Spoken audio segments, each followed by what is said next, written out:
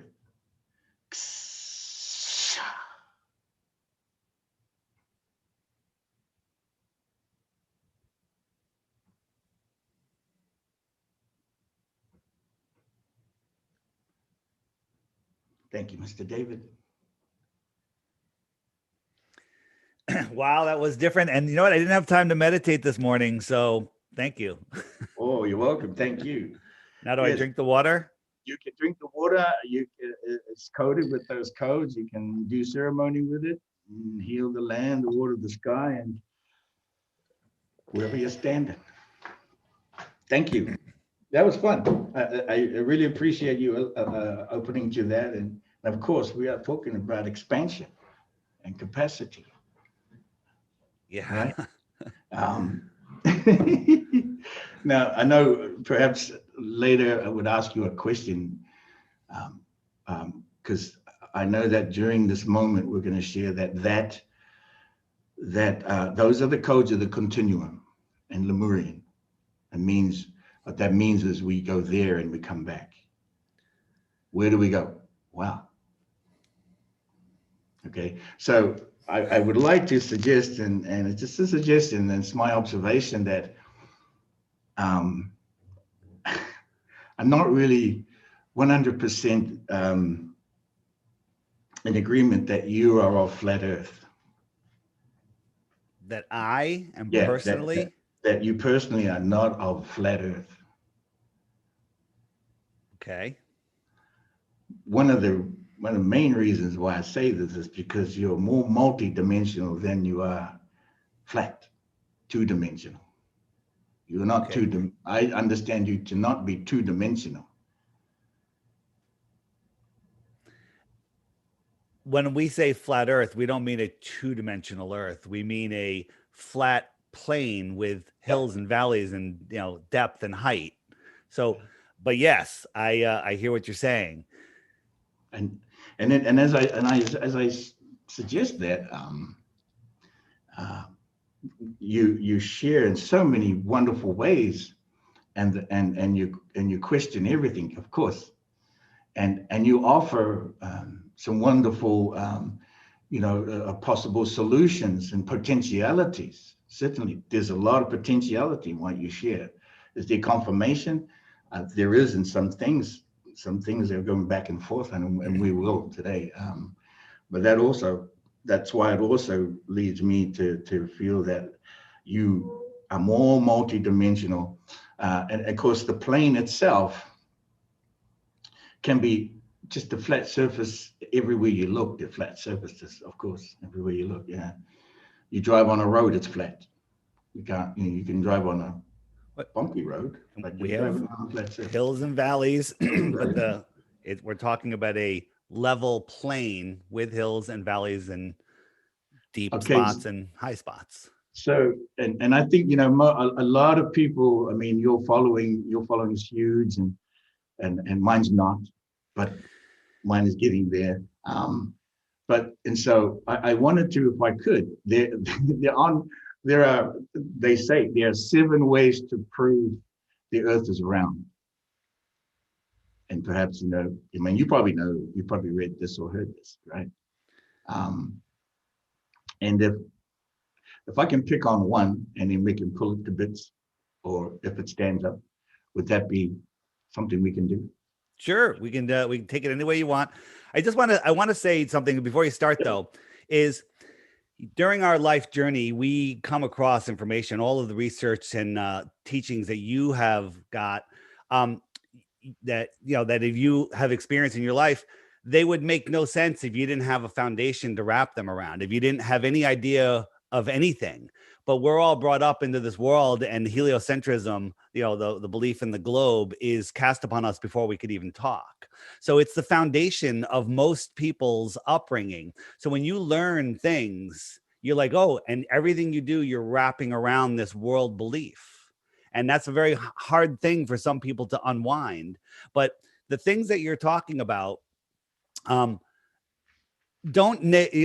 fact what I'm going to offer today doesn't negate any of your stuff, I think it makes it more powerful. I think it enhances it. So let's start with what you want to start with, and we'll dive in from there. Okay, so are you familiar with, and my foundations are from the Maori culture, or deeper still, Lemuria.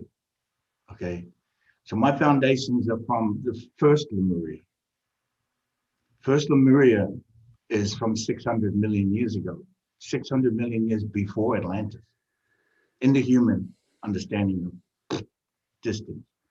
And an understanding of Lemuria, it's instant and it's constant and it's always happening, every second, nanosecond, right? We say first Lemuria as a moment that when our planet home they call it man, but it is not pronounced as man. That's an American accent. It's pronounced as Ma. It gets spelled as M-A-N, but the N is silent. It's not even in the energy. The energy is Ma. This is a Lemurian language. So a lot of times, of course, the English language is a fraudulent, deceptive language, as you know. We know. I speak energy, frequency, magnetics, and vibration. That's the language I speak. Now, my foundations are from that basis. So, in other words, I was not raised on the Gregorian, the Roman, and the Adam, and the Julian. I was raised on multidimensional, not just round, not just round. Sure. I see this, and I understand this earth to be two tetrahedrons joined at the base. They're not, it's tetrahedron so that it comes to be oval. Now, we're going to get into some of these things, but that's my foundation, both as a healer, I'm an expansionist. From expansion comes healing. We focus on the expansion, not healing. So I'm with you. So my foundation is there. It's quite different from the European Western understanding. Yeah, quite a bit different. Well, I just want to add, and I'm not saying you're wrong about anything. What I'm saying is, when you say something is thousands or millions of years old, 600 million. we don't have a really way to prove that. I mean, in the Western society, we're told that the Greeks figured out the earth was flat 2,000 years ago. And we find out that that's not a real story. I mean, found out it was a globe. I'm dyslexic. And we find out that's not a real story. So anything beyond 100, 150 years ago, interesting story. I kind of need some proof of it. These timelines may exist, but they may exist in a completely different way than we see them. So to defend this, geologically, New Zealand is 550 million years in its current location. In its current location, let me expand. As we know that the planet and the landmass is shifted, and the types of material, the granite, and in this particular one, this is called Pounamu, which you may or may not be familiar with, which you know is jade, but it's a particular type. That particular type is only found in New Zealand, and it doesn't originate from that location. It originates from where Hawaii is, where it used to be. New Zealand used to be part of Hawaii and a mountain. What is my proof to this is that the geologists, many of these experts in the geological field date to the best that we can, I suppose. You could argue anything, right? You could say, I'm not saying you're wrong or right, but this is the standard so far, the most top level science about the land masses and their age. And New Zealand has been in the current location for 500 million years.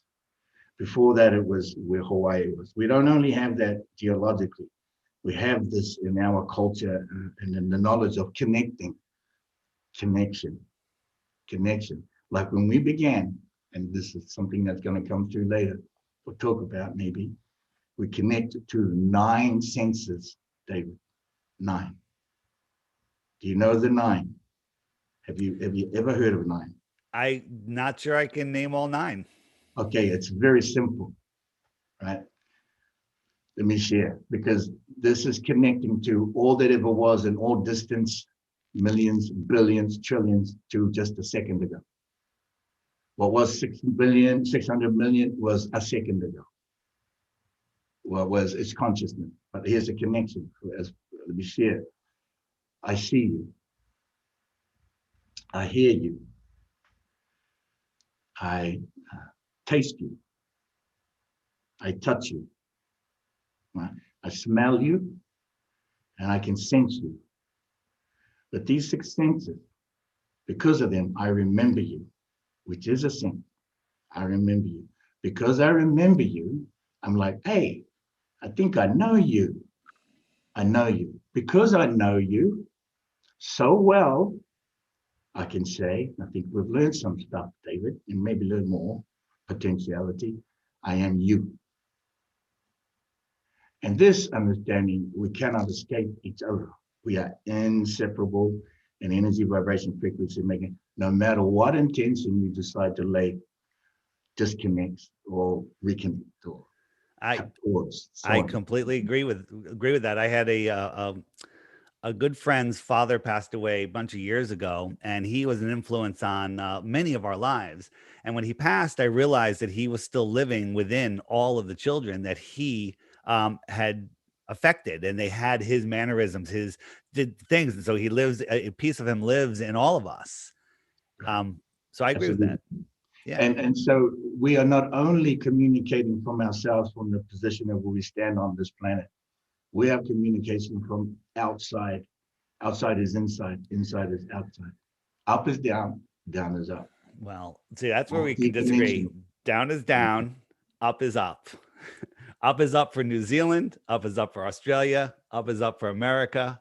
Down is down for all of us. Left and right, forward and backwards are all relative to which way we're facing. Orientation. Yes. Yeah. But up is up and down is down. And let's get, so you said you had, there was a seven. What I mean, up is up and up is down, down is up, is that it does not matter which way you flip anything. It will, up is down, down is up. You can flip them more. It's orientation. You can spin this earth. That doesn't really matter. That's what I mean. Let's talk about some That's things. kind of weird, isn't it? I'm with you. That was a weird moment, David. Yeah, I'm not weird at all. Listen, I'm really looking forward to this conversation. We have some different beliefs, but we're going to express our ideas, and then we're both going to walk away with new information. Absolutely. Absolutely. Okay, so these 7, they say these 7 ways to prove the Earth is round. I don't necessarily stick to those. I just thought it'd be interesting. So one way they say is watch a ship sail off to sea and you watch it sink. And if you rise higher, you rise yourself higher, you'll see it going further out. You could use binoculars, whatever. Yeah. And then if you let it keep going from that position, it'll look like it's sinking again. So, all right. So let's is vibration, atmospherics, aside from all of that. Yeah. So again, it's something they don't teach us in school, which is perspective, which they taught us a little bit, and the angular resolution limits of our eyes. When I'm looking at something far in the distance, the lowest part of that thing has the smallest angular size. The highest part has a bigger angle because I'm looking up higher. So we did experiments where we put a brick in front of a camera on a long flat floor and drag the brick away, and at some point the brick disappears. It just disappears. And then we lift the camera up and you can see the brick. I'm up higher, I can see farther. I bring it down, the brick's gone. I stack more bricks on top of it. I can see the top bricks, but I can't see the bottom bricks. Here's just another example. We zoom in, and we zoom in, and we zoom in, and we could see this right here. But when we zoom out, its angular size is too far away. And then there's also a form of miraging that happens that kind of hides what we're seeing. So it's not disappearing from the bottom up. The other thing is, out here, there's no ship. This is the angular resolution of our eyes, but I have a super zoom camera that's helping my eyes. It's making my eyes to have super eyes. So I'm increasing the angular size, and here's this boat. So we'll watch again. Now watch, as I pull out, it's like the boat's going away, and you'll say it's disappearing from the bottom up. Watch, the hull is gone, and the window is about to be gone, and the boat disappears. Now, isn't it that boat is static and it's not moving? Well, even And if it was cameras, moving, it would do the same thing. We don't have time for the boat to sail away. But when I zoom in on it, it increases its angular size. So to an observer on the beach, you'd say, oh, that boat's gone. It's over the horizon. And we have many, many, many observations where we can measure that. Here, something with a much bigger angular size. And as I zoom out, right, I can see this, but when I zoom out, this entire city disappears. It's not over the horizon. Its angular size is too small for the human eye to see. That, that's a, along with that atmospherics, it's gone. I So it's can not agree. going over a ball. If the earth was a ball, yes, things would go over it, but that's not what's happening. Well, I feel like there's both of these things happening. I feel like that there is a curve happening, and at the same time, there is the human eye cannot see certain spectrums regardless. It can only see certain spectrum of color. And color and frequency has But a lot to do with our atmosphere. the question you have to ask is, why can I zoom in on it again and see it? If it's over a physical curve, then once it's gone, it's gone. For example, if I was That particular picture you have it, that boat is not moving, so it's not going anywhere. The camera's moving, and in the background you have the city and you have the boat, and I can see from behind it, maybe due to time moving. Due to time constraints, because we don't have time, I can show you a boat sailing away and disappearing from the bottom up, and then we zoom in on it, and there's the whole boat again. Well, I've watched them. I've watched them. Yeah. So again, zooming in and out, like here, for example, if this is a curved hallway, if I walked around that corner and you were standing right here, you could not zoom in on me even if I gave you the Hubble Space Telescope. So we flip that hall over. So if I'm on the other side of that hump, there's no amount of magnification that you could bring me back into focus again. That's because I'm behind a physical horizon. That's a very acute curve. It is, but if it was even bigger, I'm saying if a boat is disappearing over the curve of the Earth, it's the same thing. This is just a smaller model of it. If it's over the curve, it's over the curve. That's a physical horizon. Optics will not bring something back beyond a physical horizon. Go ahead. I get that, because if you were just on the other side of that hump, you'd be 8,000 miles away. Untrue. 6 feet. There's 6 feet of curvature at 3 miles. You'd be miles away if that was the Earth. And that's incorrect, because the Earth is 24,901 miles around, they claim. And at just 3 miles, there's 6 feet of curvature. At 10 miles, there's 66 feet of curvature. Just at 10 miles, according to globe math, not flat Earth math, globe math. Right. So 10 miles away, a 6 foot tall person is invisible, but we can zoom in and see people. We can see boats. We can see buildings. We can see stuff at much greater distances. Does that mean that, of course, in and whether it be curved or even just flat, of course, if it was flat, you would say, but there's optics. So if I raise to a position to see you, or even follow you, to track you around, this argument wouldn't matter. Well, there's different weather conditions that do different things, and throughout the day, optics change. And there's certain times, and you can't see. People say, well, if the Earth is flat, how come I can't see across the ocean? How come I can't see Hawaii from California? How come I can't see Europe from the East Coast? And the answer is because the air becomes opaque, and also perspective. Things get small really quick. So here is a static bay. This is Skunk Bay, and it's a time lapse during the day. And if you watch, you can see the beach over here, and you can watch the buildings disappear. This is just optics. This isn't the curve of the Earth changing throughout the day.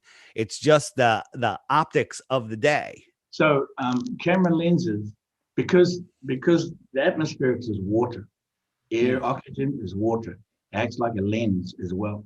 I use this during healing work, the work we do.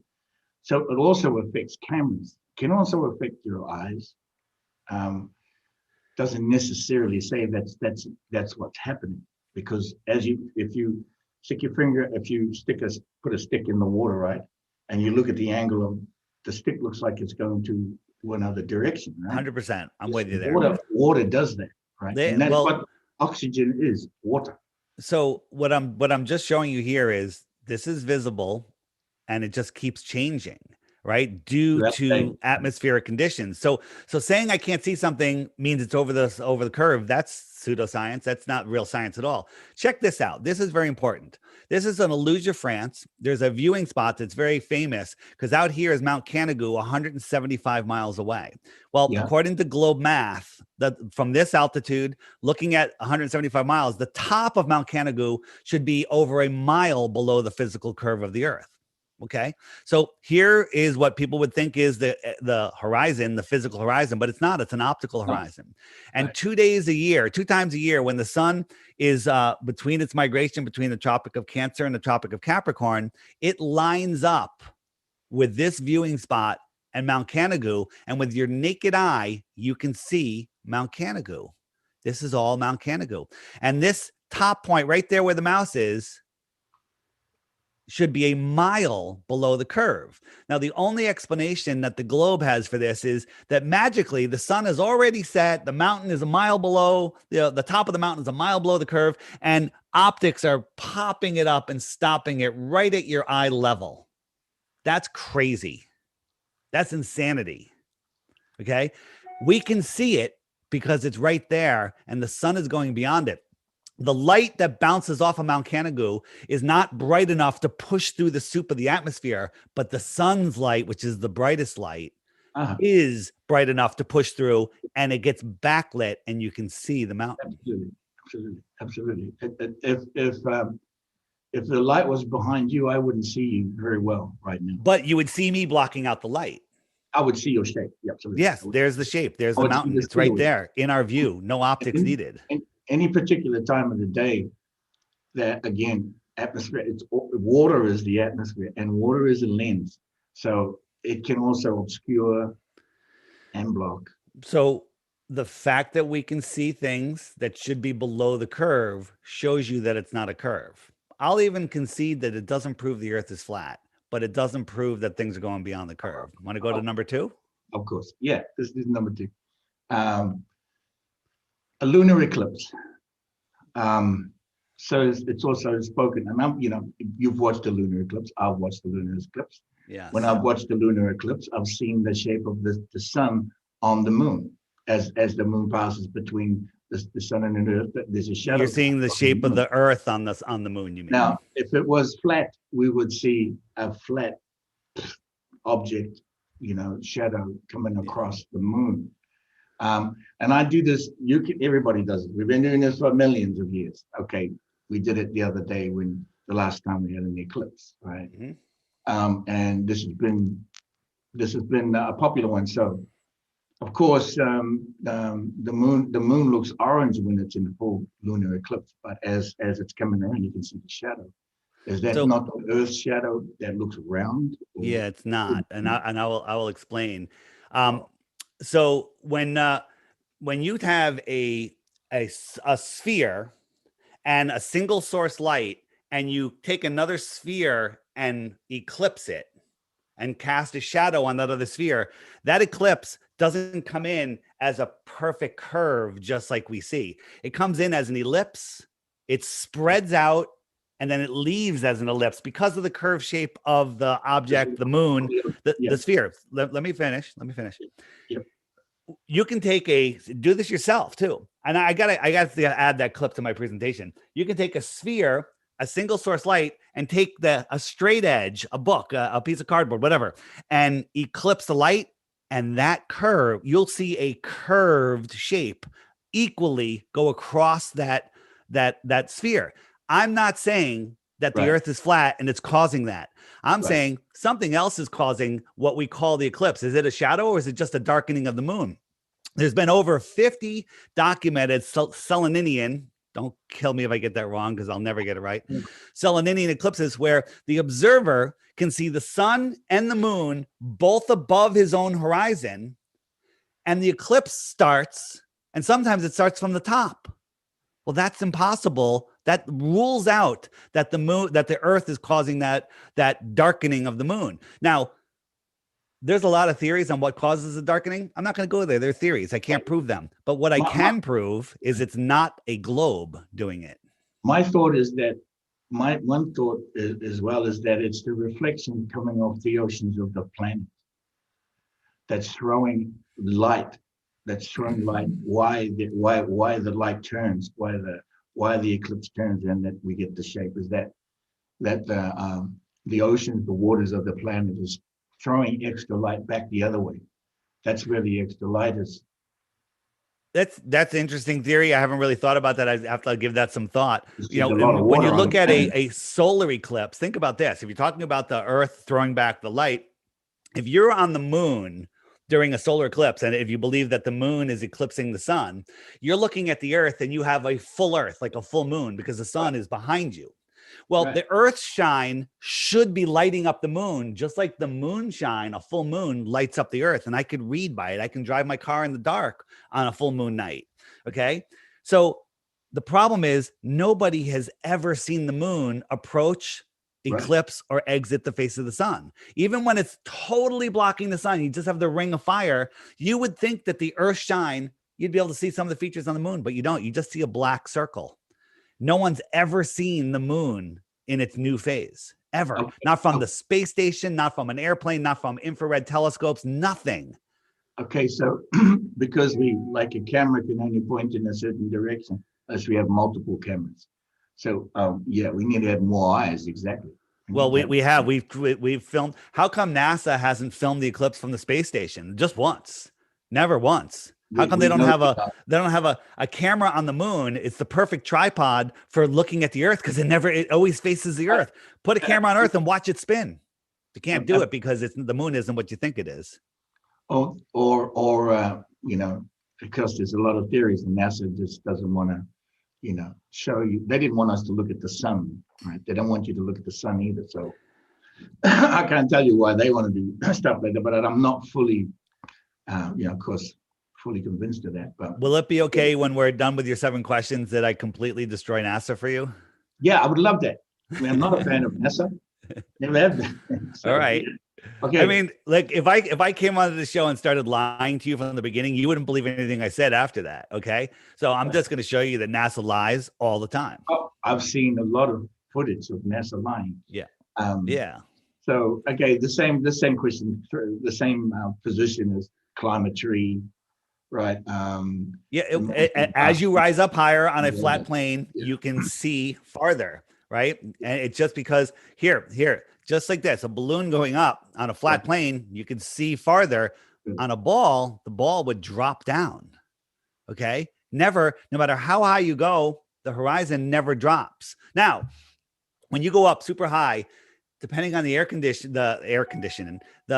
atmosphere conditions, sometimes the atmosphere will become opaque and block out some of the distant lands, and you'll have a false horizon that looks a little bit lower, but it's basically at eye level. I mean, if you go in an airplane and look out your left window and look out your right window, what you'll see is you'll see the horizon at eye level through both windows. If you draw a line from horizon to horizon, it'll go right through your eyes. How can that possibly happen when you're flying at cruising altitude? The horizon should be like 80,000 feet below you. Okay. 80,000 feet. When you're at 39,000 feet, the horizon should be 242 miles away. Okay. 242 miles is 39,050 foot drop. Add that to your already altitude. The horizon should be 78,000 feet below you. On both sides, the horizon should be 78,000 feet below you, but you can draw a line through the horizon right through your eyes. Bam. That's how you see the horizon. So that tells you there is no drop. Good. I would say that the planet is spinning and you are traveling. What would make you say that? What would make you say that the planet is spinning? Traveling. If you're in a plane, you wouldn't stop. And that the planet is still spinning while you're in the plane. But according to you need to be spinning with the planet, right? The plane's spinning with the planet. There's different speed. They're both at different speeds. Well, how that see again, these are things that we never thought of. When I first heard this, by the way, I made these same arguments you're making, every single one of them. Okay. When I started, and then people showed me. So think about this. If you're sitting on the equator, right, on our spinning ball planet, at the equator, I live on the equator. Oh, you are. Okay. So right here on the equator, let's say Ecuador, the Earth is spinning at over 1,000 miles an hour. Yes, it's only one time around a day. It's still 1,000 miles an hour. Absolutely. But if I was sitting up here at a mile from the North Pole, I'm going around once a day, but I'm making a small circle. And that circle is only 3.14 miles. So I'm going 3.14 miles every 24 hours versus you're going 1,000 miles an hour. Right. You're going 24,000 miles an hour. So here's the question I have. I'm on an airplane. I'm sitting on a runway right next to the North Pole. I'm barely moving. I'm moving 1/4 mile an hour. You're going 1,000 miles an hour. I take off and I fly to the equator. And I want to land on a runway that's oriented north-south. And it's moving sideways at 1,000 miles an hour. How is that possible? That's impossible. How do I gain that sideways momentum of 1,000 miles an hour? And if you say gravity, we're gonna go at it. The curvature of the Earth. What curvature? That's why you don't go flying either off course. You go crazy in your velocity. Because of the curvature. How do I gain that 1,000 miles an hour? Think about it. The airplane doesn't have, it has a 1/4 mile an hour velocity while I'm sitting on the runway. I take off, I speed up to 500 miles an hour. That's making me go forward 500 miles an hour. How do I start going sideways 1,000 miles an hour? I don't think you need to go 1,000 miles an hour. I do. I have to catch up to the Earth. The Earth is going 1,000 miles an hour. My feeling is the Earth comes around and catches you. It doesn't, because it comes to you.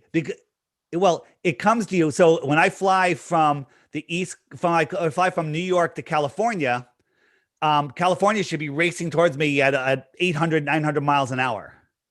But when I fly from California to New York, the Earth is racing away from me at 900 miles an hour, but the plane's only going 500 miles an hour. So I'll end up out in the ocean. I'm going 400 miles an hour backwards. Airplanes fly over the Earth plane straight and level over the sea level, not the sea curve. Okay.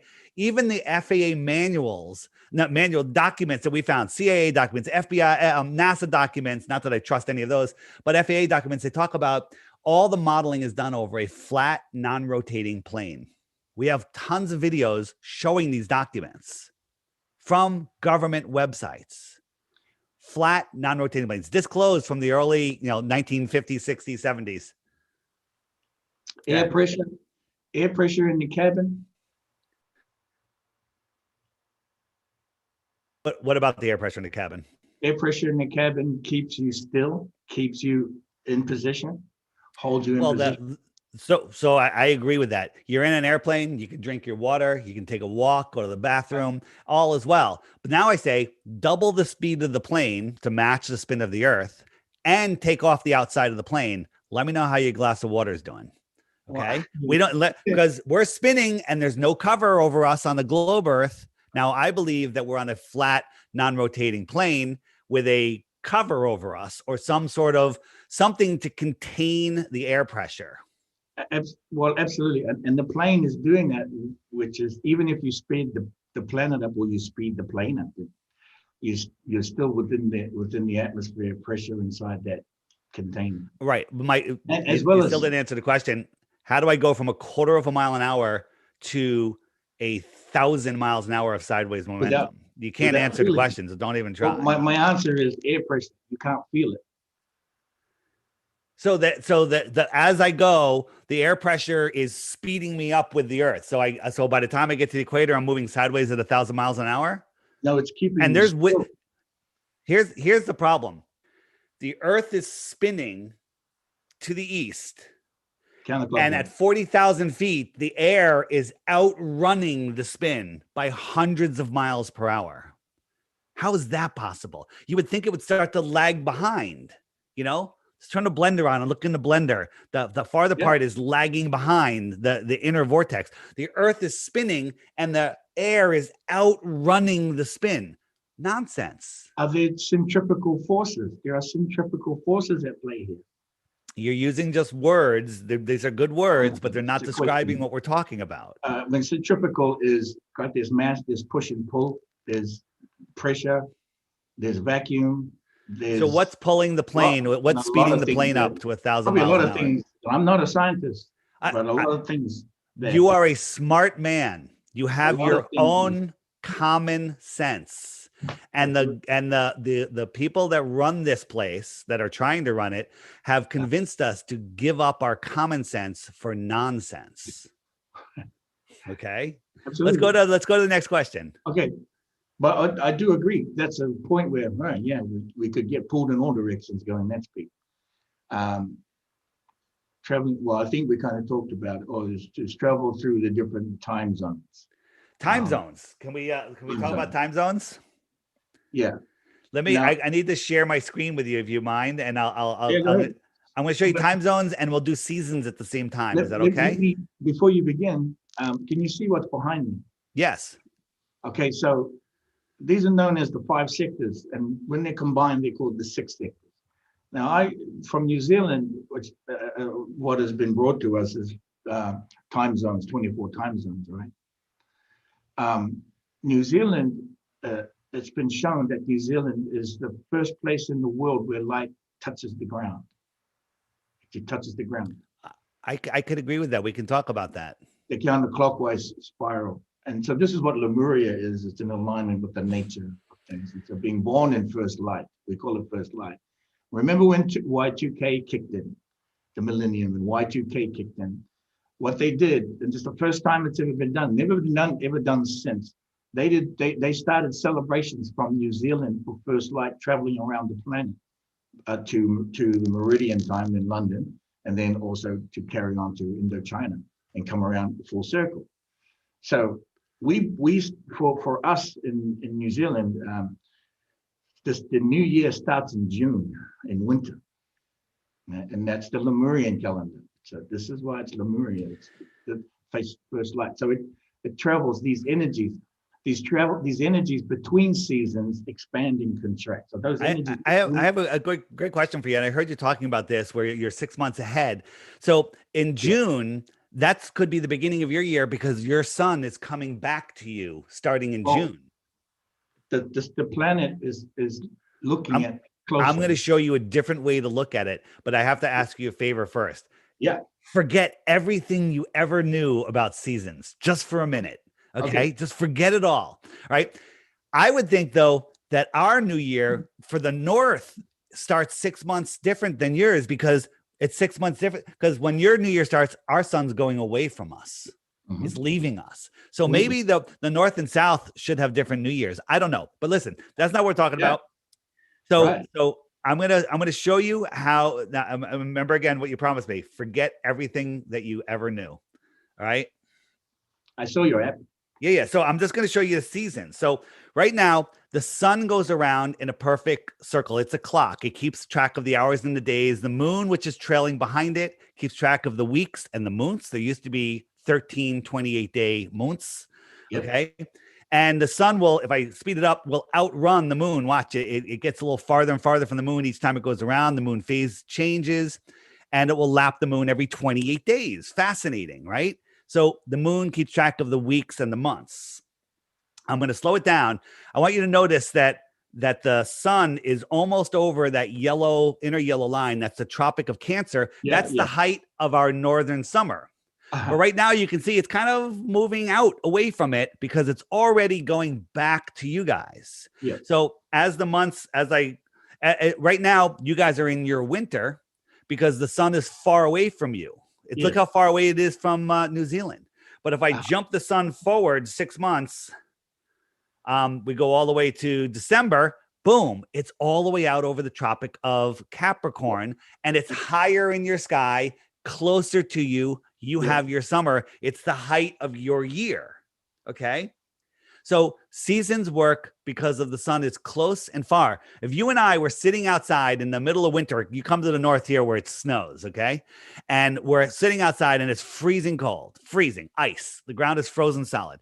And we're 20 feet apart and somebody goes over you and holds a big giant heat lamp 10 feet over your head. You look up and you're like, and you feel the warmth and it's right there. It's high in your sky. I look at that light. It's far away and it's lower in my sky. Just like you guys see the sun now, it's far away and lower in your sky because it's all the way over the Tropic of Cancer. It's high in our sky because it's our summer and it's close. Yep. If somebody moved that light over me, you would now see the light lower in the sky, farther away, and you would be cold. I would be warm. The sun's above me. And that's how seasons work. This whole tilted idea is utter nonsense because when Just you a question. Just a question. You feel that it's the Earth that goes around the sun. no, not at all. So You don't feel that. You don't feel the planet goes around the sun. I have to say that you don't feel it either because we're not moving at all. I mean, you talk about how the continents moved, but when were the pyramids built? How come the shafts in the pyramids still line up with the same stars that they've always lined up with? If continents were moving, then all of these things would change. We have monuments here that line up with stars that don't move a fraction of an inch. If we're corkscrewing through space in 4 different directions at once, how is that possible? This is how it is. We live in this world pond, and the sun circles around us through the time zones. It's small and it's close, and you can't see it simply due to perspective and atmosphere. As it goes away, the atmosphere gets so thick, it blocks the sun. I can show you that. I can demonstrate that. You're saying that the distance between this planet and the sun is very short distance. Very close. And I don't believe that. I think the sun is more of a spiritual thing. It's a point of energy. It's not a physical ball floating above us in the sky. I think our sun is right here within our sky, within our atmosphere. And it is small and it's close, and we all see it in our own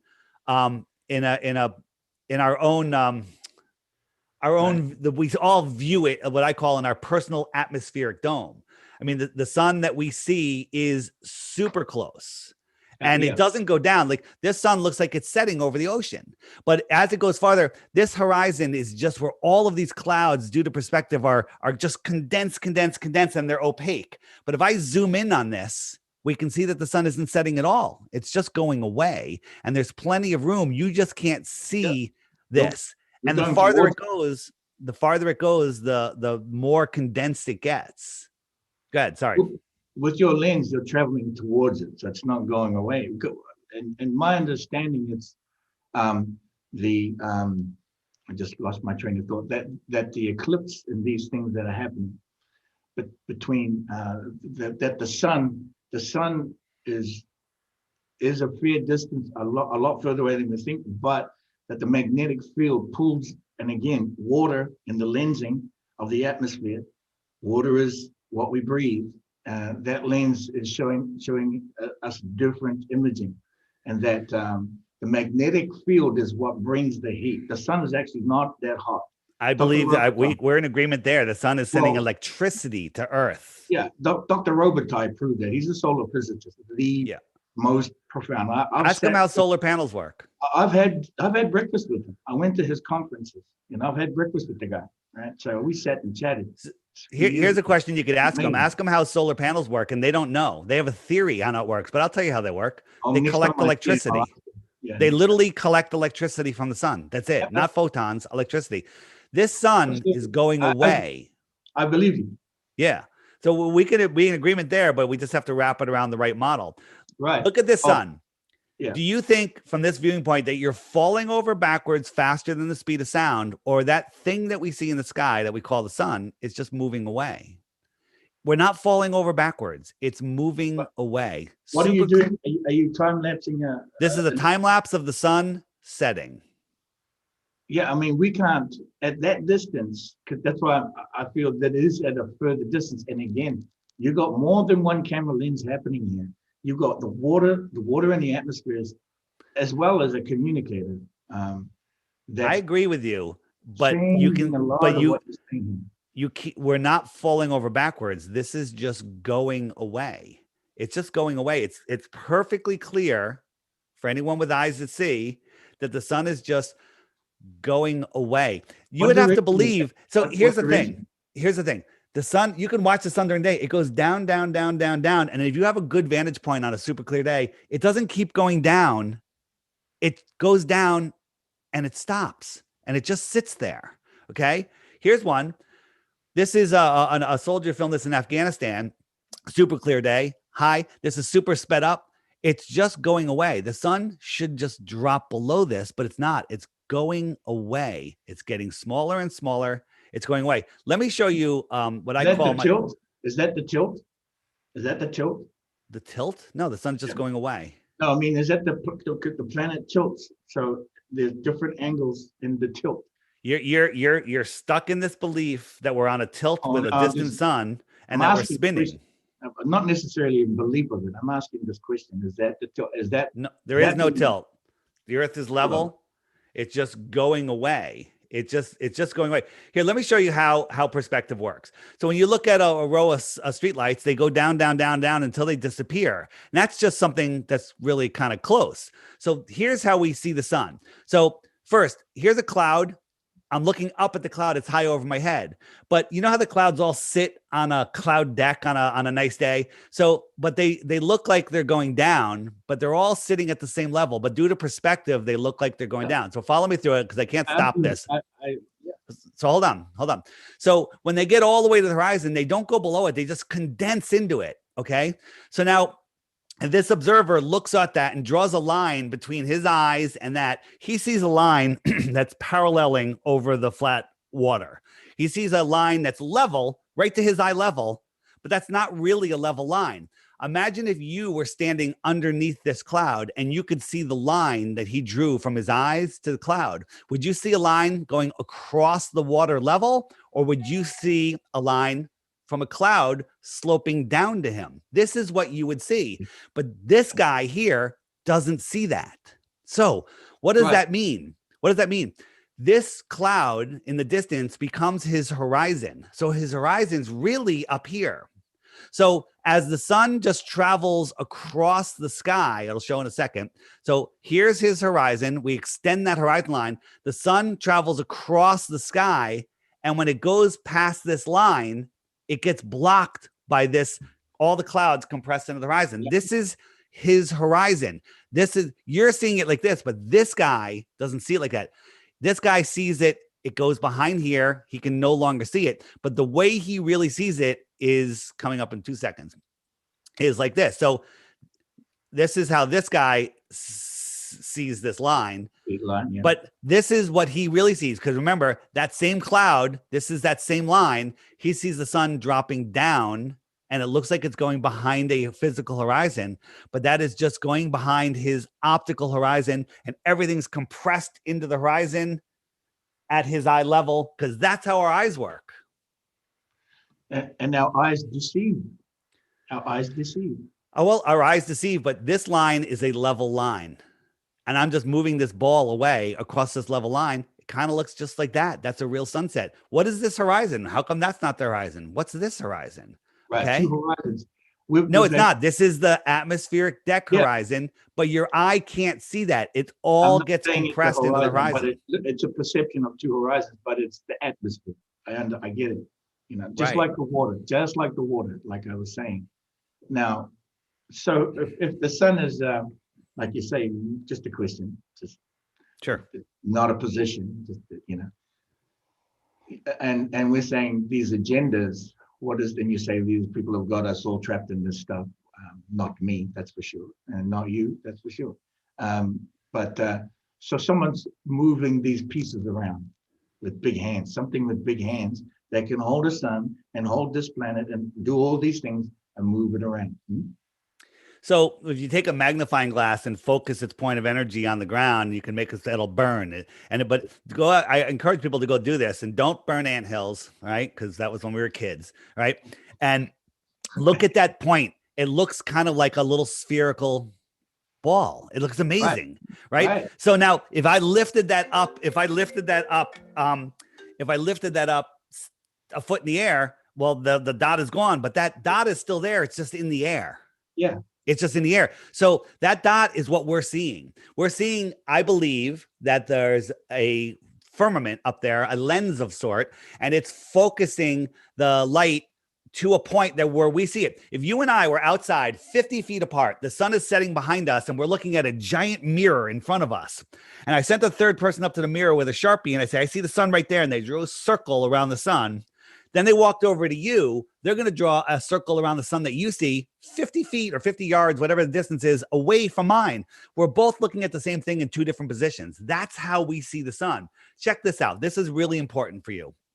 This is looking west over the United States from the East Coast. So we're not over water. It's 32 degrees Fahrenheit outside, freezing. Okay. And there's zero humidity, super clear day. Well, this sun was up here and it in 5 minutes time, they went down, down, down, down, down. And guess what? It didn't keep on going down. It went down, down, down, down, down. And then it stopped and it just sat here. This is sped up 2,500%. And it just sped out. Here it goes again.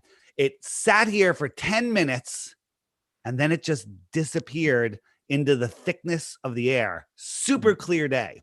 So that shows you that the sun's light can't push through forever. It doesn't go forever. Light traveling billions of years, millions of miles, trillions of miles, all nonsense. The sun's light is very local. Go into a dark room, get a big round table or just in a dark room and get a light and hold it, foot or two over the table. It'll create a nice big lit circle. And then the other side of the table will be dark. It'll be black. The light won't travel. Okay. Right. And then add atmosphere in there, and it will block any light from bleeding over. Right. You could have light next to dark without any barrier. Like I was in Panama recently, just a few months ago. And I woke up in the morning and it was 6:37 and I'm like, why is the sun rising in the west?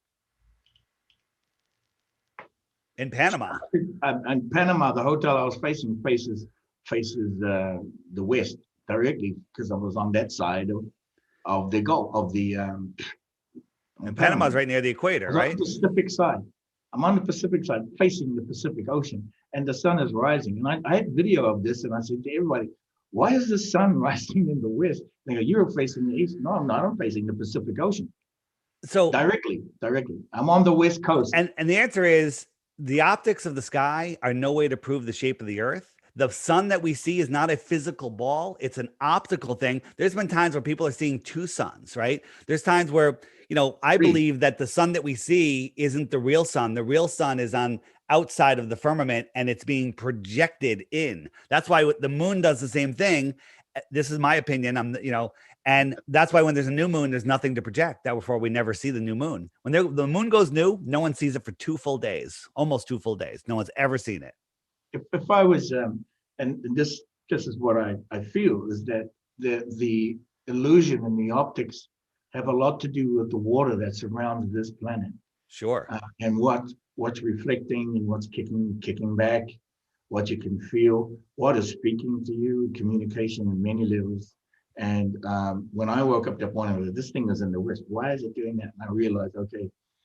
And I've also seen Gene Decodes when he was in Bali.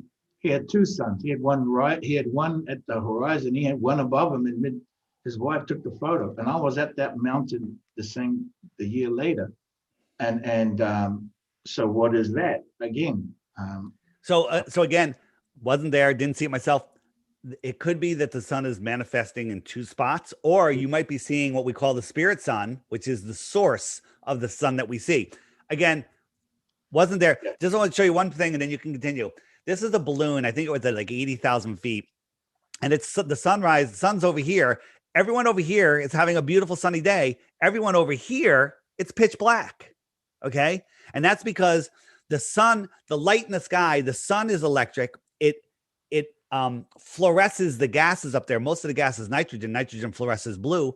And it's like a Tesla coil. If you hold a Tesla, if you have a wall of LED lights and you get a Tesla coil, it'll only light up the ones that it's near. And then they'll fade out. Okay. You move it along. That's our daylight. and then sunlight is direct viewing of the sun. That, if you watch the sun rises on one side of your house, as soon as you see the sun, go to the other side of the house. You can read the newspaper. Not that you should ever read a newspaper, but that's because of the daylight, not the sunlight, the daylight of fluorescing the sky. It's like the backlight of this beautiful place that we live in. Absolutely. Right. Absolutely. It's like a wash. Right. And why I feel it's dark at the other side is because that wash is hitting a curve. And on the other side of the curve, it doesn't go. Well, see, that's untrue, because this balloon can see all of the land, right? It can see everything. Again, you're stuck on the curve. It's okay. I was there. If we can zoom in and see things that should be below the curve, there is no curve. Okay. Even the globe, the people that are fighting the globe, they admit that you can't see a physical horizon. Okay. Which is crazy. We don't have an answer. We don't have an answer. All right. Let's move on. Next question. Yeah. If that's okay, or continue. I like to keep it moving. Okay. I'll do the best I can. The other one was like, watch the sunset, which we already did. Measure shadows across the country. Yeah, so let's talk about that. Shadows across the country. That's a good one. That comes from the story of Aristophanes, who was the Greek philosopher or Greek mathematician. He noticed that one day of the year, he could see the sun in the bottom of a well. That means that the sun is directly above you. That's good science. All right. So then he said, hey, I just sent my buddy 500 miles away. I'm going to have him pace it. He paid him to walk it and figure out how far he went. And then he held up a pole there on the same day. So Aristophanes' pole had no shadow. And they say, first they assume that sunlight comes in parallel, right? All sun rays come in parallel. I don't know why anyone would ever assume that, because no one's ever seen parallel rays. All right. So that's the first crazy assumption. Right. So then we look. So here's Aristophanes. He's got no shadow on his well. You got the sun rays coming in parallel, and over here they're tilted. So he gets an angle. He figures out the distance, does some perfectly good math, and figures out the sphericity of this sphere. And Carl Sagan wrapped it in, convinced us all that this was amazing. He got it within 2% of the actual size, and pretty good for a guy 2,000 years ago. Well, the problem is, on a flat Earth with a small local sun, here's Aristophanes. Here's his buddy. Small local sun over Aristophanes, just like I was showing you with the seasons. And he gets a shadow over here, can do the same math and figure out the sphericity of this flat plane. Same math, sphericity of this plane. Nonsense. We don't live on a math equation. If you don't have all of the variables right, the equation is useless. Small sun, just as we see it here. It's close. It's small. There's the sticks and shadows. Debunked. And the other thing is, Aristophanes is a made-up story. He was a real mathematician. No mathematician after him ever wrote a story about him until the 1900s. There's no story about this thing, that's an amazing thing. The guy figured out the shape of the Earth until the 1900s, when it was stuck into Rockefeller textbooks.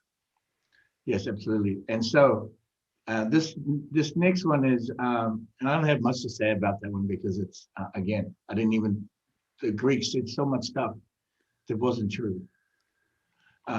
Didn't feel that it's true anyway. But here's pictures of the International Space Station. Oh boy. Yeah, they just have pictures. And whether or not this is true or not, I have no.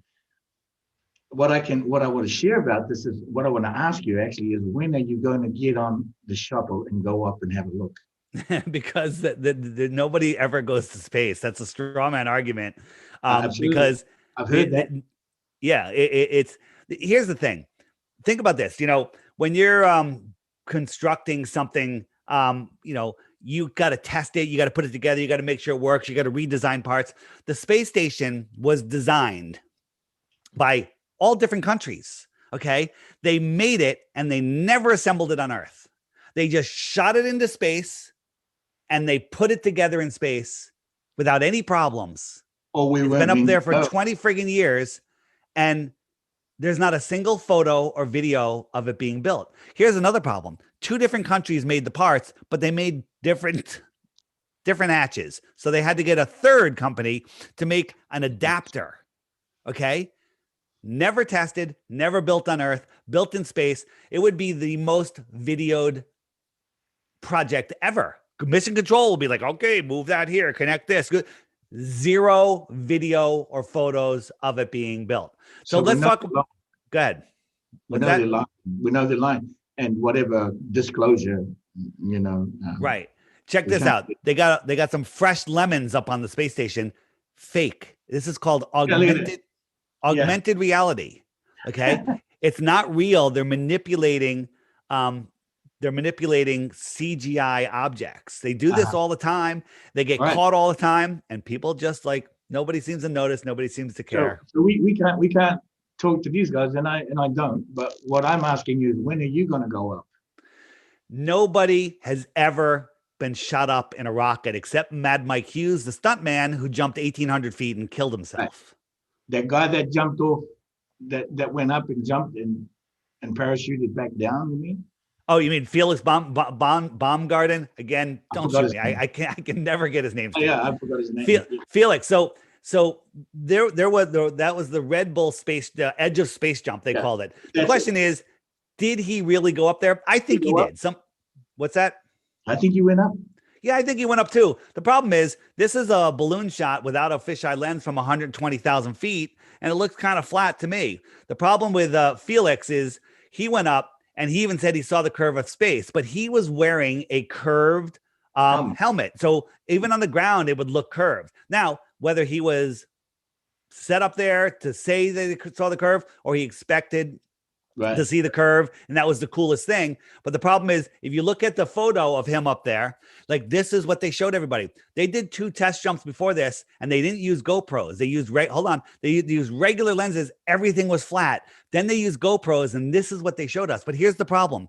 If you look at this photo, we can see this river here. We can see these land features. You examine it. This is all New Mexico, which is just a small state in the United States. So this is planet New Mexico. Like a quarter of the planet is New Mexico. This is a fisheye lens. The other problem is, he went up. The Earth is spinning at 1,000 miles an hour. He should end up 3,000. He was up there for over 3 hours. He should be 3,000 miles out in the ocean. He landed east of where he took off. He outran the spin of the Earth and landed. So how did they take the photo? Somebody took the photo from out. No. There's an arm reaching out over here. There's an arm. And then when we compare the photos, they're all different. They're all from different jumps and stuff. It's all nonsense. I believe he jumped. I'm not sure how high he was, but this is a fisheye lens, period. And the fact that he landed east of where he took off proves it. Right. Absolutely. We know what fisheye lenses do, and we know what water does. Water lays flat. Very good. The Earth is 70% water. I believe it's more, but 70% of flat water. Where's the curve? Where is the curve? I don't feel that it's flat, but yeah, there's a lot of water. I just feel that there is a lot of water, and that this planet is a lot bigger than we think. That was the first thing I went to when we did measurements, and we say, oh my God, we can see things that are too far. And now with with infrared lenses, we can see things 1,000 miles away, crazy distances.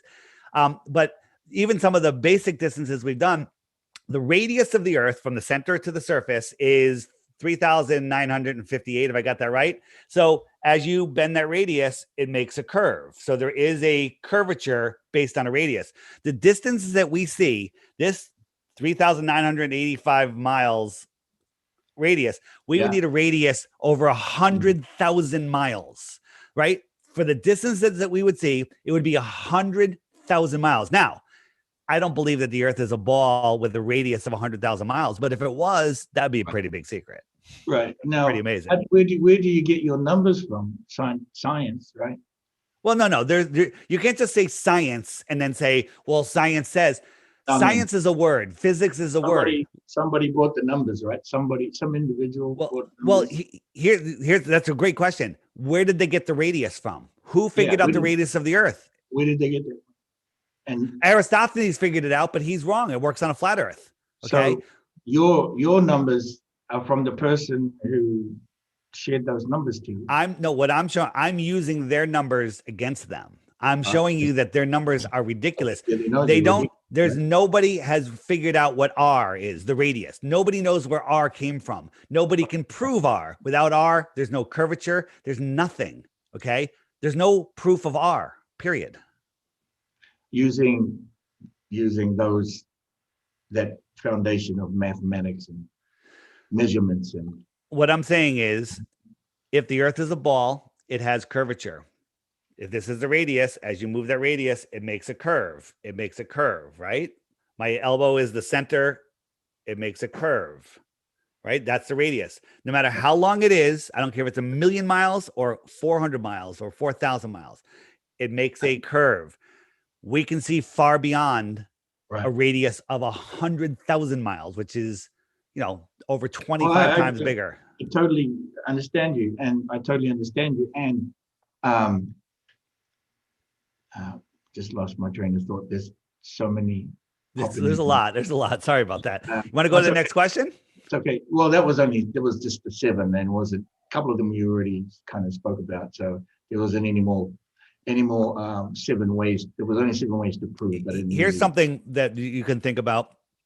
A submarine uses sonar, and when sonar hits something physical, whether it's a fish or a mountain or a rock or another submarine, it bounces back and it tells them how big it is, how far it is.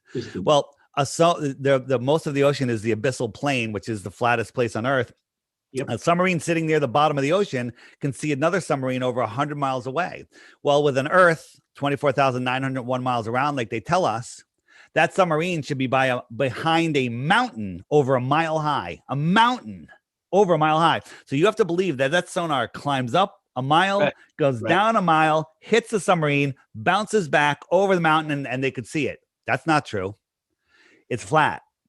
There's obviously some a lot flat of parts lies going on here. Oh, thank you. I'll go there. And another thing, on the surface of the water, the direction, but there's a lot of lying going on. And I used to say this many years ago. That there's a whole lot of lies going on. So, and even now, there's still a whole lot of lies going on, even more. So I'm not a submarine guy, but I get what you're saying. Also, on the surface, a battleship can put a laser target, pencil thin laser target on another boat over 100 miles away. There should be a hump of water over a mile high, 6,600 feet of water in between them, but somehow the laser can see the other ship. The surface of the water is flat. The base of the ocean's flat. Everywhere is flat. Okay. Yeah. Now you have mountains and valleys and stuff in between. It's not a 2-dimensional Earth. Here's the thing. This mother, I believe in Gaia, if that's the name of the Earth. It's much bigger than a ball. The new name of the Earth is Matea. Matea. Yeah. I like it. Matea. It means I like it. I'm in. So Matea, you're doing her, right? Is it her? No, it's Divine Union. Okay. Come on. Divine Union, brother. Here we go. Them, this, them, there, whatever.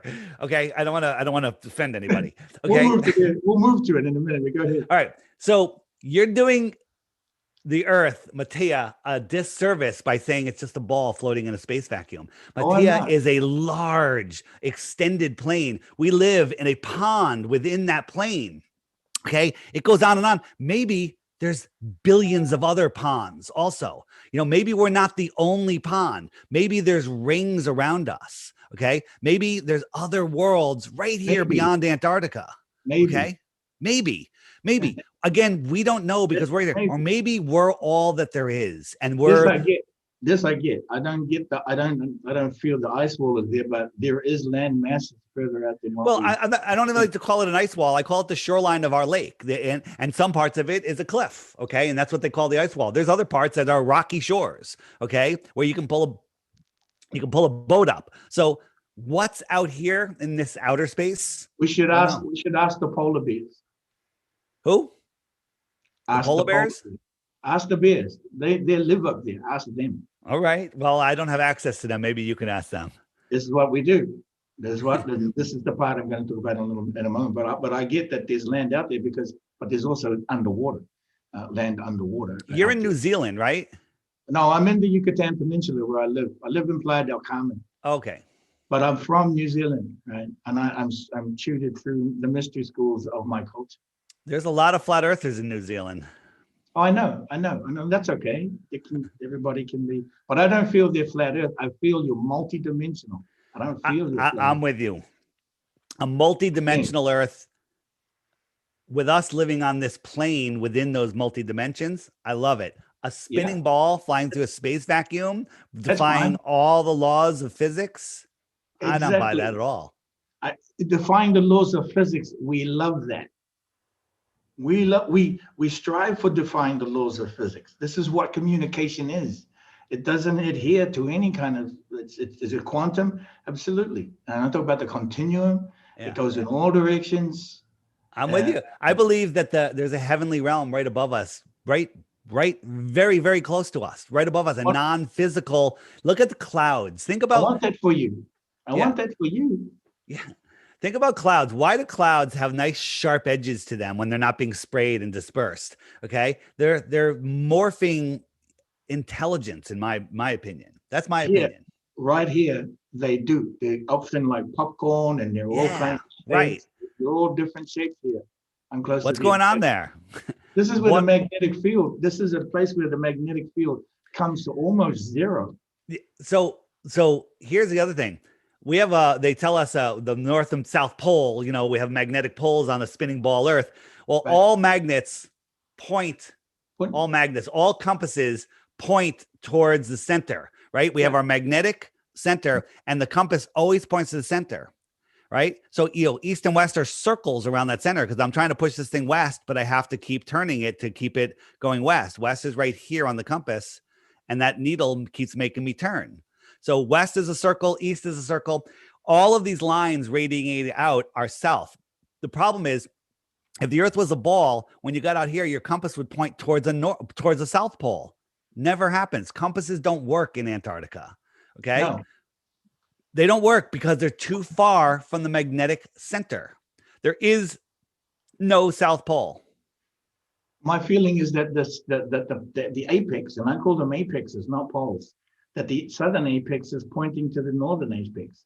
To the magnetic field flows into up through it and up out of the north, where if the equator is going just a circle, if you put an object in your right hand, it will still be, I mean, in your left hand, this would still be the left. If you put an object in your right hand, it would still be your right hand.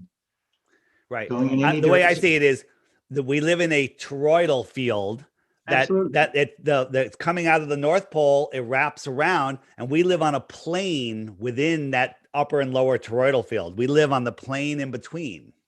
Okay. And the North Pole is the center. There is no South Pole.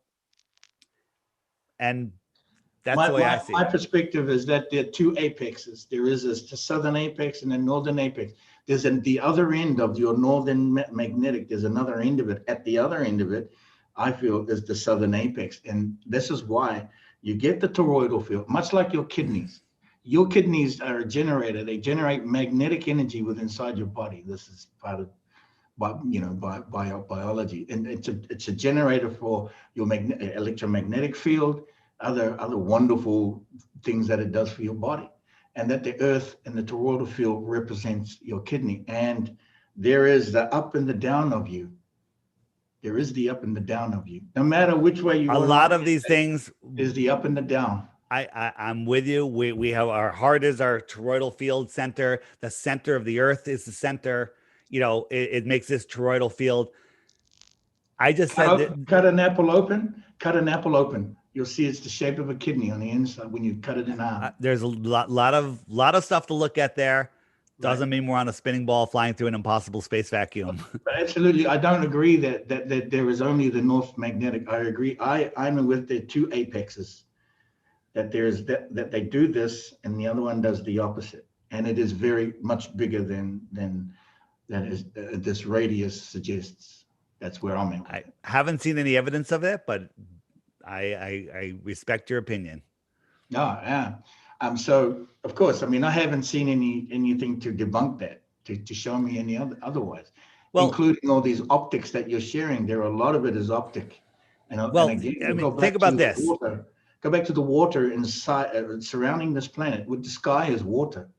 And but what's containing that there is not accurate. That image you're showing is not accurate either. This?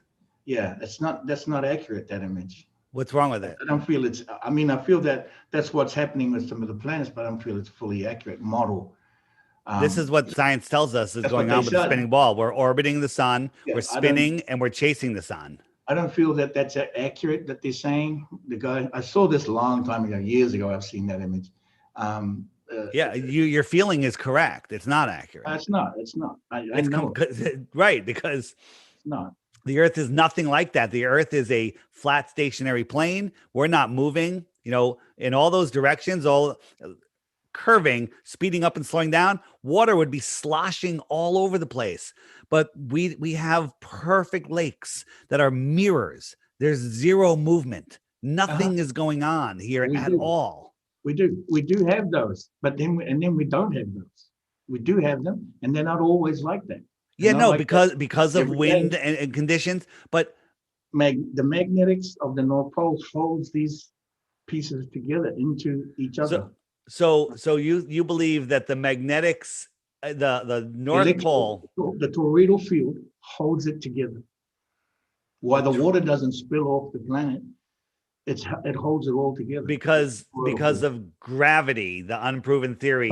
No, because of electromagnetics. And so the electromagnetics are holding on all of the water, but I'm able to stand up and hold my arm up. It's spinning. The toroidal field is spinning, so there's force being placed on everything, and force pulling in and force pushing. That's right. You have waves, right? You get on a surfboard. It's not pulling you; it's pushing you to the shore, right? Right. You ever surf? Right. You surf. Yeah, absolutely. That wave is pushing you to the shore. It's not pulling you to the shore. Sure. Right? So we're spinning on a ball, and what's holding the water on? Why is it pushing you? Because there's forces all in different places of the planet. There are different portals, there are different gates, there are different access points for energy. So this is going on in New Zealand right now? This is happening in New Zealand? Yeah, right. Okay. I mean, that's what you have to believe, that this is going on in New Zealand right now. That you get pulled in, so down is up and up is down. That's why I always say down is up and up is down. So the orientation of energy, it serves your center. This is part of what I will share from my perspective. Yeah. I don't follow all this science, and I don't blah blah blah. You know what I'm saying is that wherever your center is on the planet, whether it's north or south, wherever it is, whether it's on a flat plane, is a consciousness. It's a consciousness. The flat Earth consciousness, but I don't feel your flat Earth. All right. So we did at the end. Remind me, I want to do a little ceremony with you, like you did with me at the beginning. But I want to show you one thing. This is a hypersonic sled, and if you could hear it, it would be more effective. I have this on my channel, DITRH, but that thing just went by at Mach 8.4. I'll show it again. Okay, Mach 8.4. All right, watch this thing. You won't even be able to see it. Bam, it's gone. You have to believe that the Earth is orbiting the sun 10 times faster than that. Okay. And that we're chasing the sun 90 times faster than that. Okay. This is the speeds that they tell us we're going at. Right? Can't even see it. This is a fraction of the speed that we're supposedly moving in an elliptical orbit. Utter nonsense. Right. I think there are some nonsenses going on. There certainly are. There certainly are. I'm with you on the nonsense. There is some nonsenses going on. Yeah. So I don't think that they, whoever they are, make these tests here. That's a small item traveling at like a bullet. If I shoot a bullet, how fast does a bullet go? Faster than Mach 8, right? I don't think so. I think it's a little slower than what we just showed you there, but pretty fast, right? A bullet, yeah, pretty damn fast. You can't see it. I know. The point is the speeds that they tell us that because if you shoot a bullet up, where does it go? It goes up, then it comes back down. Back down. Right?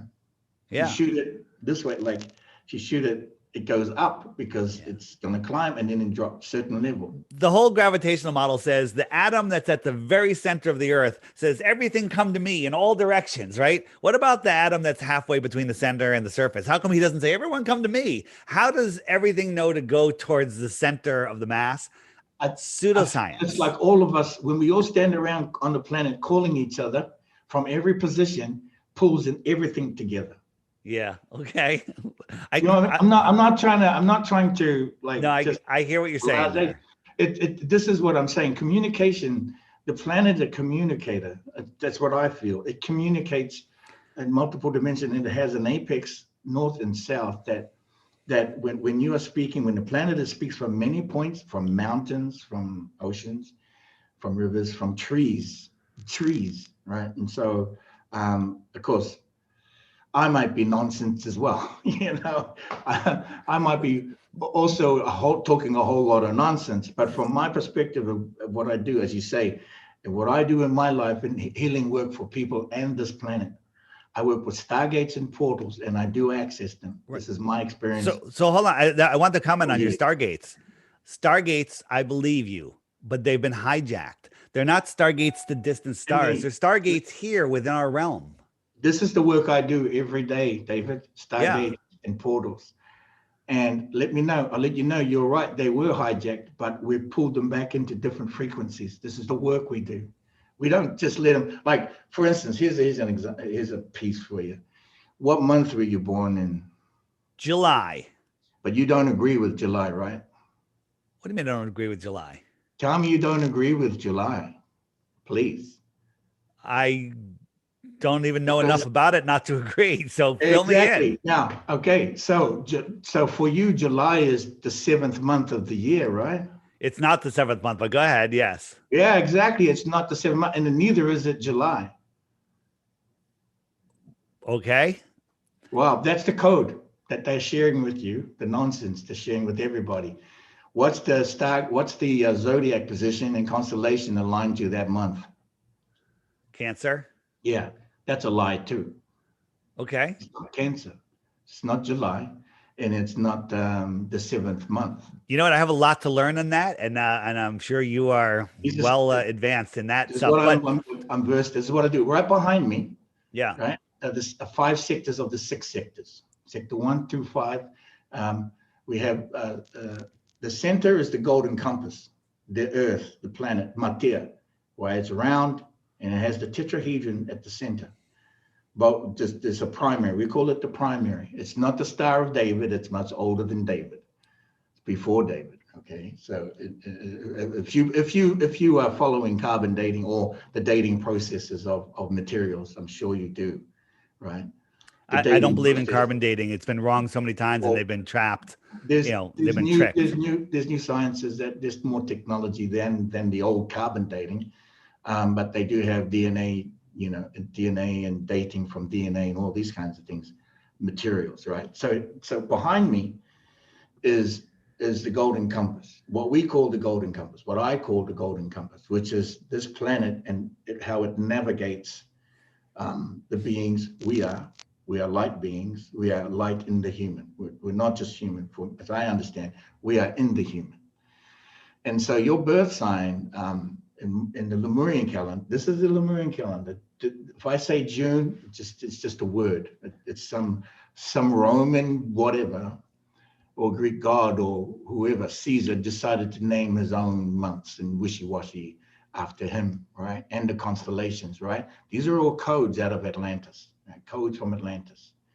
So those codes, in my understanding, and the true codes are aligned to first light. Again, and I go back to the position of New Zealand where this 24 light zone, it's light time to me, not time, light time. And for me, for this perspective of 6 months difference between the Gregorian and the Lemurian, we're 6 months ahead of that perspective. We're taught to stay in that trap. You're right, there's a lot of nonsense, and that's a huge trap. And it starts at your birth being put into these codes. And these codes in the Gregorian and the Jesuit and the Roman and the Adam and all of that and the biblical are all codes to trap you into that. I still feel that there's a sphere, but I feel that it's much bigger than we. So let me address that, and then we can wrap it up, and I'll do my ceremony with you. Is that cool? Right. So Right. I'm pulling back up the clock here. So the sky is a perfect clock, right? We're told that we're corkscrewing through space. Every year we're traveling 4.5 billion miles from where we were the year before, but somehow the star constellations never change. They're always in the same position, right? The sun is always in the same sign on the same day of the year. Well, that's impossible on a spinning, what's that? Absolutely. Yeah. So on a flat stationary Earth with the sun, with everything circling around us, that makes perfect sense. All of these luminaries that we see in the sky, we have all sorts of crazy beliefs on what they are. They're all here within the Earth system. They all affect us personally. When Mars is in retrograde, I used to laugh going, how could that thing 40 million miles away affect me? It can't even affect the tides. But Mars is an energetic source right here, right above the clouds. It's right here in our system. So all of these positions of all of this stuff, astrology, paying attention to what's going on in the sky, work better on a flat Earth. I believe astrology, tell me if I'm wrong, you mark all of the movements of all of the stars and all of the wandering stars, the planets, but they don't account for the Earth's movement. Is that correct? That's why I'm getting at. The point I'm getting at, that accounts for the Earth movements, is in here. Well, I don't think the Earth moves at all. I do. Okay. Well, we can look at things in the sky and see that, they don't move. Like, go out tonight, look at the stars, mark where they are. Next year, 10 years, whatever, same night, same time, go out and every single one of those stars will be in the exact same position. That makes no sense on a corkscrewing planet. When we look through our Georgia Guidestone, the North Star is always there and never moves. You can't stand out there every day waiting for things to move. They're not going to while you're standing. When you go back to sleep, in your consciousness, you're going to say they're still in the same place, right? But in moments that, in my understanding, if they are moving, everything is moving. Everything, action, light and action is all moving. So your consciousness is bringing Mars here. We don't call them Mars. The language of Atlantis is one distorted from war, from the influences that Atlantis placed on society years later. And so I don't speak that language. If I could help it, not speak English if I could help it. But so I don't, these names and labels in an Atlantean language are already distorted. Everything is distorted through that. I'm trying to share what my work is to share, getting back to Lemuria. And again, I go back to Lemuria to 600 million years. That could have been now, could be 600 million years ago. Or 1,000 years ago. Or 1,000 years ago. It's from your center, right? You're the center of the universe, right? Everything revolving around you. And so that's what my mother always told me. Well, she's a smart lady, right? Of course, we do the best we can, but I think there is new technology. There is new technology that will come. I feel that is not just come to us, but perhaps we'll remember. And the process of this, you and I sharing here for our audience, just so that you understand. I'm not here trying to debunk Mr. Dave. I actually support. We're having a conversation. Yeah, I support your position that. But I see you being multiple dimensional with now my question is, is there another agenda? Do you have another agenda aside from proving that this is flat Earth? My agenda is just for people to start testing these things themselves. Don't believe anything I say. Go out there and test it yourself. See how far you can see. See if you can find something that actually goes behind a curve on a consistent basis. The fact that you can't see my house right now doesn't mean that the Earth is curved. It means a million things. There's something blocking it. There's a mountain between us. It's too small to see. You don't know what direction to look. I mean, there's a million reasons. I know you live in a house, David. I know, but the thing is, when someone says I can't see something, therefore it's over the curve, that's pseudoscience. That's not even science. That's doing a disservice to pseudoscience. Absolutely. So listen, we need to wrap this up, but let me just tell people. If you want to learn more about Flat Earth, check out my app, the Flat Earth Sun, Moon, and Zodiac Clock app. It's $3, one-time charge. There's a subscription in there. Do not sign up for the subscription. You don't have to. You get everything for free. Just check it out, and it'll show you. It'll be links to all sorts of stuff. You get a daily video every day. And I have a challenge for people. I'm offering 2 Bitcoins if you can give me 1 proof of the globe. And all you have to do, 2 Bitcoins. You just have to watch the daily video every day for 2 weeks and then send me your proof of the globe. But before you do, Bitcoin's got cheaper. So no, maybe that's, before you do, you have to look at the frequently asked questions, because if your question's there, click it, find out the answer, and then come up with another question. All right, ready? okay, Are you? absolutely. I assume you're barefoot, hopefully. And everybody in the audience, I am. everyone in the audience, do this. Plant your feet solid on the floor. Close your eyes. Relax your arms. And I want you to imagine yourself spinning on a ball 1,000 miles an hour backwards. While that's going on, that ball is on the end of a string and somebody's swinging it around, and you're going 66,600 miles an hour in another direction. While that's going on, the ball is acting like a rocket ship chasing the sun through an infinite space vacuum at 500,000 miles per hour. While all of those 3 motions are going on, the entire system is moving sideways at 1.5 million miles per hour. Okay. And now shake it off. Open your eyes. Forget everything I told you. Forget all of that. Take a deep breath. Clear your head. Close your eyes again. Feet on the floor. Now you're connected to the earth. It is unmoving. It is solid. It is never moving other than a minor earthquake. You're connected. You're receiving energy from the earth. All of the luminaries in the sky are circling around you in perfect order. The sun and the moon circle around you, bringing day and night. And you are part of this system. You are enclosed. You are safe. There's no asteroids that are going to take you out. There's no shortage of anything. There's no shortage of kindness. There's no fear. This is where you live. Don't let them hijack your mind. And that is all. Wonderful. Thank you, David. All right. You can find me at theflatearthpodcast.com. If you forget, the app is available on Android. You have to have 8.0 or higher, or iPhone 6 or better. Hopefully more than a 6. And check it out. Have some fun with it. Read the reviews. If you're not sure, just go read the reviews. That'll turn you into a flat earther. Go ahead. Can I ask you something? Sure. Go. Where are you now since we had the ceremony in the beginning? I'm feeling terrific. I feel like I'm on the top of the world.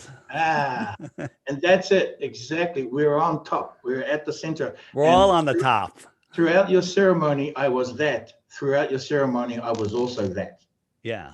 I was everything that you suggested. I used to worry about when I talk to people somewhere else on the world and what angle they are to me, but now I never worry about that because everyone is at the top. Exactly.